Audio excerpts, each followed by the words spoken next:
Ако успее референдумот и се менува уставот во делот за името, да се смени и во делот за граѓаните од албанска националност кои живеат тука и нивниот јазик.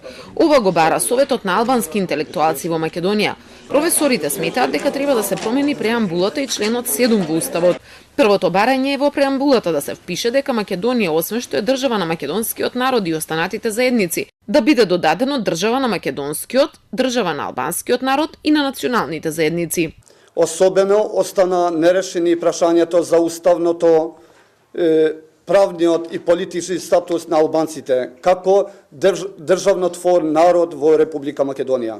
Многу други прашања што не се во интерес на националните рамноправно меѓу мнозинскиот народ, македонскиот народ и албанскиот народ треба да се регулираат и гарантираат со уставот. Второто барање е за членот 7, со што наместо само македонскиот со неговото кирилско писмо, како службен јазик да биде впишан и албанскиот јазик.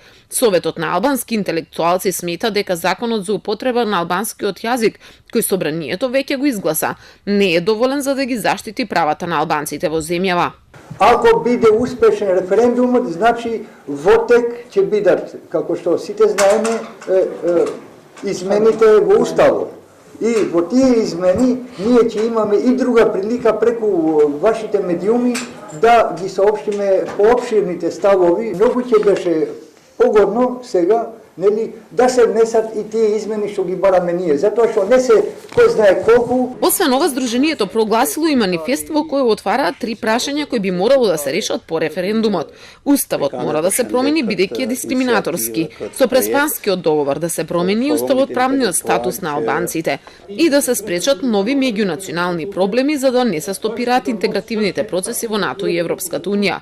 Уставни измени за изедначување на народите и јазиците побараа неодамна и од Беса на Касами, кој најави дека ќе ги предложат по референдумот ако е успешен.